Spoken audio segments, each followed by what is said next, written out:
There are so many books, news articles, and stories about how to raise children, and that tell you what children need. And no matter if you have your own kids, or if you help take care of your friends' kids, or if you work with children, it can feel really overwhelming, like there's something you need to know, or some piece of equipment that you need. And when you look at scientific literature about children's development, you actually realize that children are really resilient. There aren't that many things that they really need. I want to talk to you about one of those things, and I'll just give you a spoiler. It's not actually an $800 stroller. I'm sure they're very comfortable, but not totally necessary.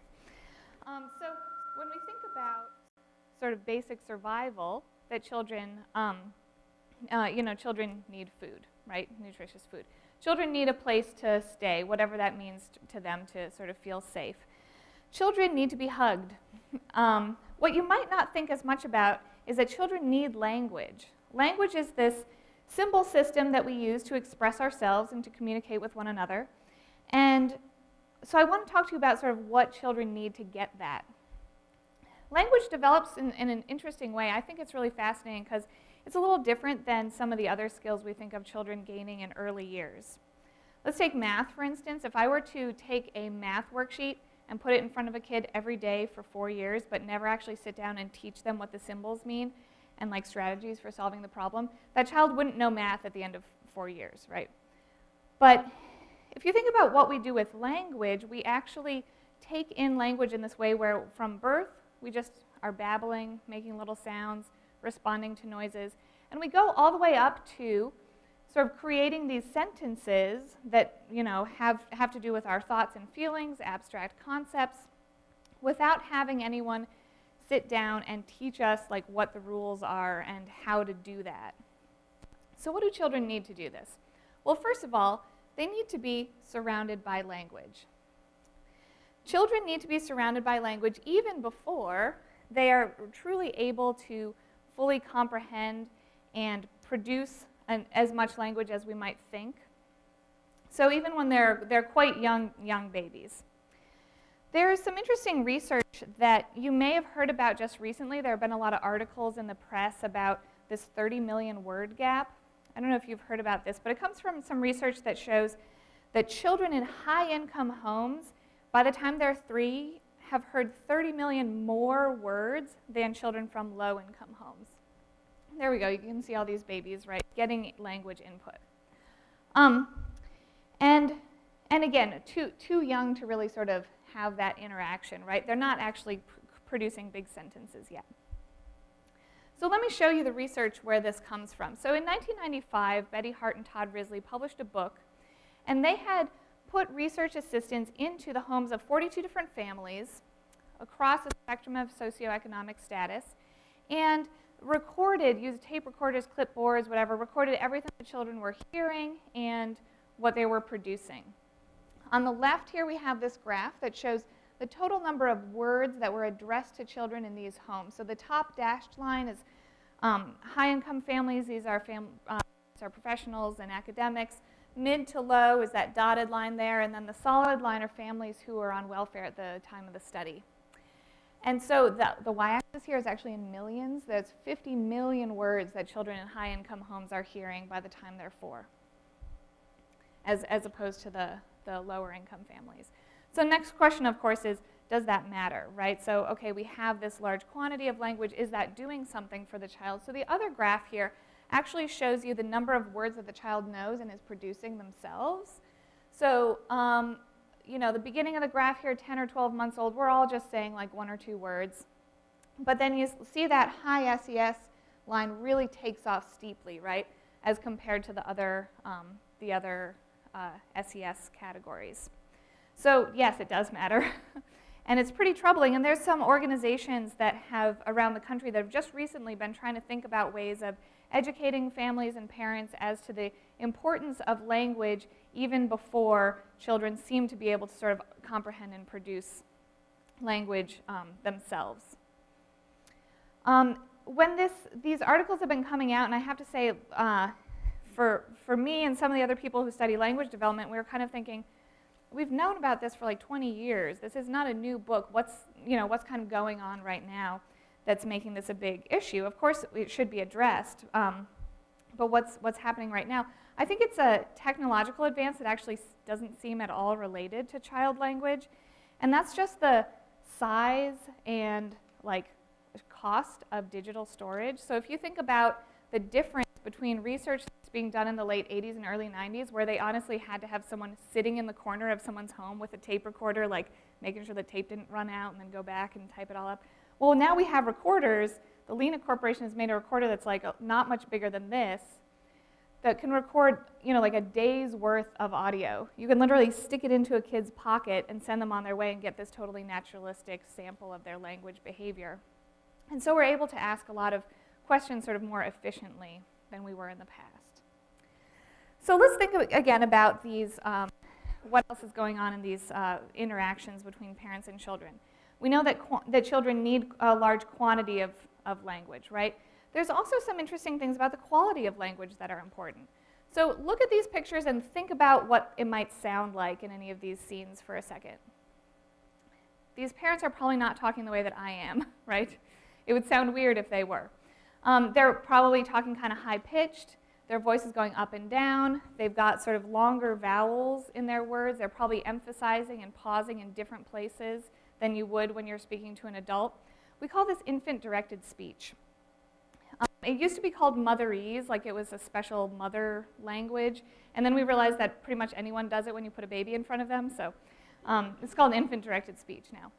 And it gives children information. It gives children information. So if you think about hearing a language that you've never heard before, you probably can't tell where one word ends and the next one begins, right? It just sounds like one really long sound. So infants are trying to solve that same problem for their native language. They need to figure out what are the important chunks of sound to be attending to.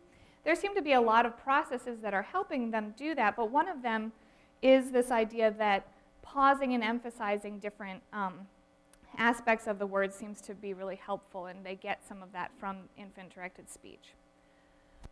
So another important aspect of the quality of language that children hear early on is sort of diversity of context. So if I was going to teach you a word, I couldn't just say that word to you over and over and over and over again, right? You could hear that word a large quantity of times, but if I was just kind of saying it to you, you wouldn't know how to generalize it.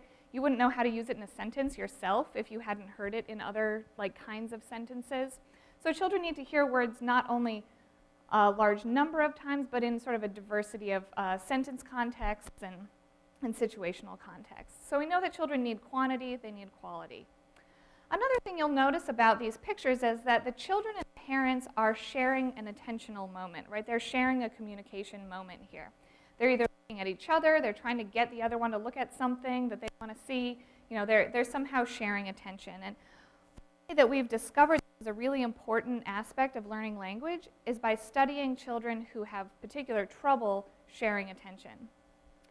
And those are children with autism spectrum disorders.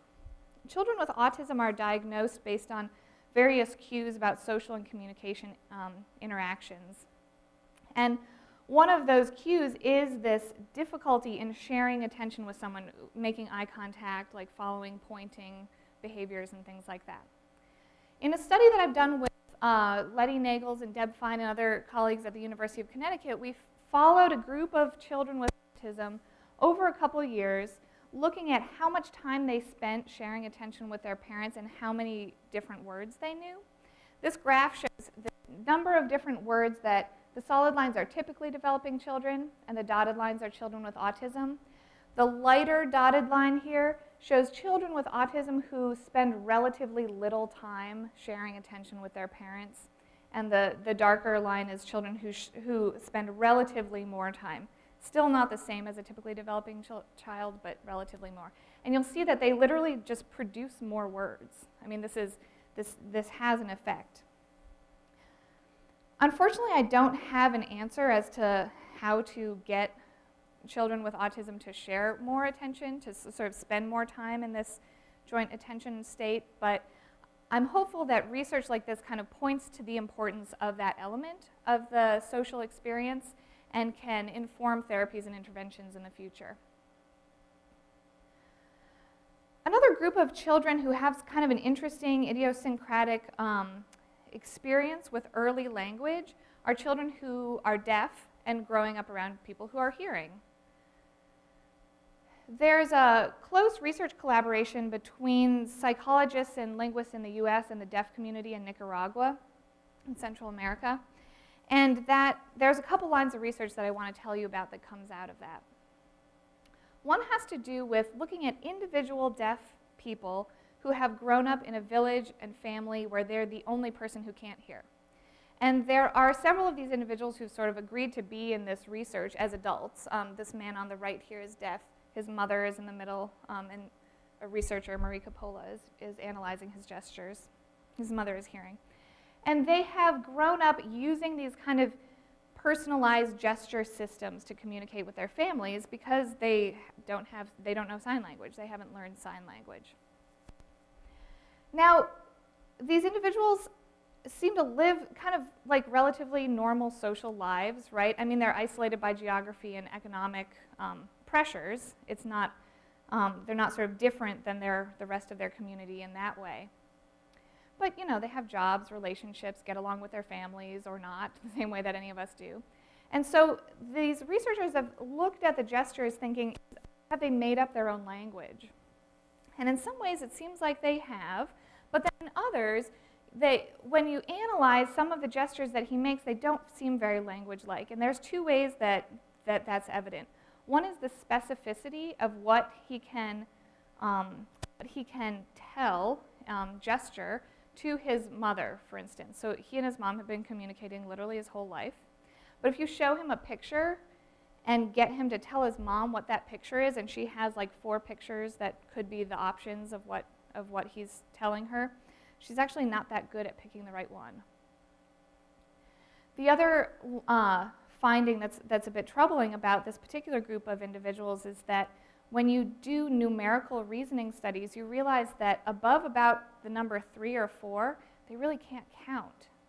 They don't actually have a number system that allows them to sort of reason between which quantity is bigger and things like that. This is obviously very different than people who've grown up learning a language, and it's separate from just not having been able to go to school. They've sort of partialed that out by looking at other individuals in the community who speak Spanish but have never had the chance to go to school. So it's a bit different than that. This would be the case for all sort of isolated individual people who are deaf in Nicaragua and around the world. But in Nicaragua, a school opened in the late 70s for deaf children. And so children from all around the country, for the first time, were like in the same place at the same time, right? So coming from their various neighborhoods and villages and having their little individual systems that they've used with their families, all of a sudden they're spending a lot of time together. They're sort of friends with people of different ages who have been using signs for different amounts of time. And what's happened in the last 30 years is that they've created a language. They've created a regularized system that looks like the sign languages around the world, that have been spoken around the world for years, has things like grammar and different sort of properties that we think of defining language. When children go to school, at the school and learn in Nicaraguan Sign Language, they do just as well as other school children on these number tasks and the specificity of the signs that they use. So I hope what you can tell from the review of these the recent research on language development, is that children need a high quantity of language in order to develop language. They need a good quality. They need to share attentional moments with their communication partners. They need to share a system of language with people around them. And in doing that, they'll develop language efficiently and healthfully.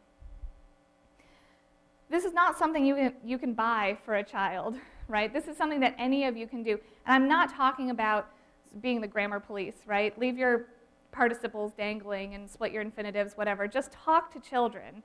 And in doing so, you can help them develop their ability to speak out. Thank you.